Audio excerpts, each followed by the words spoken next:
Assalamualaikum warahmatullahi wabarakatuh.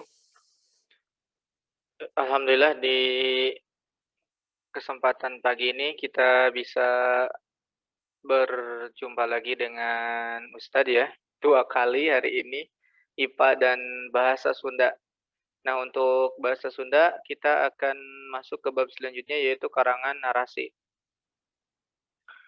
Untuk karangan narasi ini, tiasa ditingali di slide, nyaeta karangan anu wangun tulisan anu eusina ngabrehkeun lumangsuna hiji kajadian di awal nepi ka akhir. Jadi karangan yang tulisan atau isinya menjelaskan eh, berlangsungnya suatu kejadian atau peristiwa dari awal sampai akhir. Nah itu. Jadi Ustadz diarti-artiin aja ya ininya apa arti-artinya. Khawatir ada yang belum tahu gitu bahasa Sunda. Contoh karangan narasi nyaeta siji aya dongeng, kemudian aya novel, terus aya carita pondok, aya biografi, sketsa kaayaan hiji kejadian. Tah ieu contoh karangan narasi. Karangan narasi karangan caritaan ya, karangan yang menceritakan sesuatu hal. Terus ciri-cirinya hiji karangan narasi nonjolkeun naon anu dipigawe atawa dipilampah ku jalma anu dicaritakeun. Nu kahiji karangan narasi teh menunjukkan apa saja yang dikerjakan atau tingkah laku orang ya atau tingkah laku orang atau peristiwa yang dia ceritakan gitu ya. Kemudian nu kadua karangan narasi nyaritakeun kejadian atau pengalaman numutkeun urutan waktu.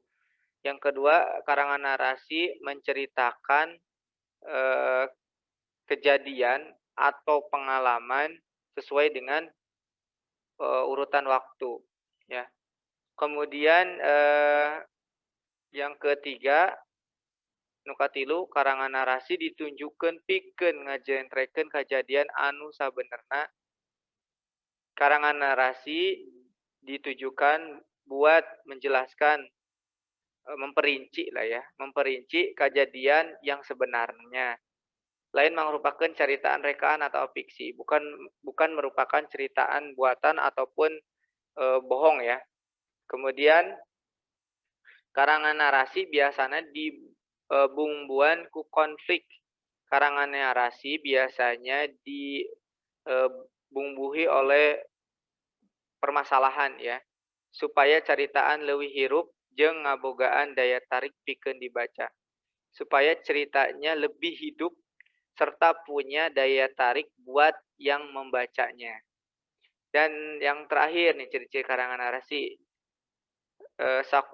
sakuduna mentingkeun oge kana kaendahan basa ngundang inspirasi pikeun anu maca. Tah karangan narasi teh harusnya juga memperhatikan juga oleh keindahan kebahasaan ya. Terus juga mengundang inspirasi buat yang membacanya gitu. Itu ciri-ciri karangan narasi. Sia tahapan-tahapan nyiapkeun karangan narasi. Nu kahiji nangtukeun tema, menentukan dulu tema serta amanat anu arek ditepikeun serta amanat yang akan disampaikan. Kemudian nu kadua nangtukeun saha anu dijadikeun sasaran, saha anu rek maca. Jadi yang kedua itu menentukan dulu siapa yang akan dibuat sasarannya, siapa, pembacanya itu buat siapa, buat anak-anak atau buat orang dewasa.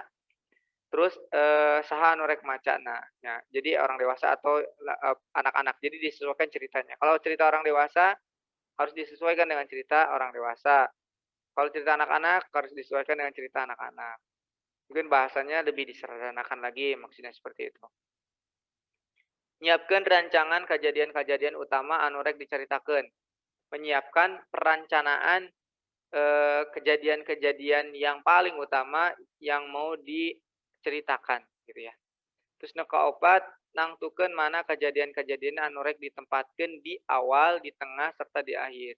Jadi menentukan dulu mana peristiwa apa, kejadian apa yang akan ditempatkan di awal, di tengah, ataupun di akhir. Nu kalima, nyiapkeun rincian carita selengkapna. Jadi menyiapkan rincian cerita dari awal sampai akhir sampai yang selengkap-lengkapnya gitu. Nomor genep, nangtukeun saha wae anu bakal diasupkan dina narasi. Diasupkeun dina narasi. Kumaha watekna, di mana kejadian lumangsung, serta sudut pandang carita. Nyaeta saha anu nyaritakeun, naha pihak katilu atawa jalma anu dicaritakeun. Jadi yang keenam itu menentukan dulu siapa yang akan tokohnya ya, terutama yang akan masuk ke dalam cerita itu gitu.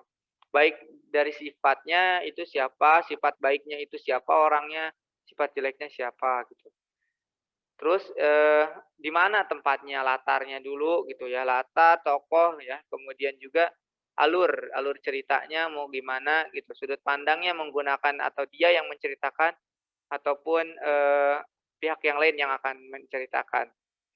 Dan yang ketujuh, memperhatikan aturan atau kaidahan karya tulis anu benar. Jadi memperhatikan aturan atau kaidahan karya tulis yang benar yang nomor 7. Nah, itu yang Ustaz sampaikan bahasa Sunda tentang narasi. Pek ayeuna mah ku hidep isian heulan pananya nya pananya di Google Form. Aya 3 pananya mengenaan ieu karangan narasi. Esai heula nya, esai heula diisina. Oke, pertemuan selanjutnya bisa pilihan ganda. Terima kasih. Mohon maaf apabila kesalahan. Assalamualaikum.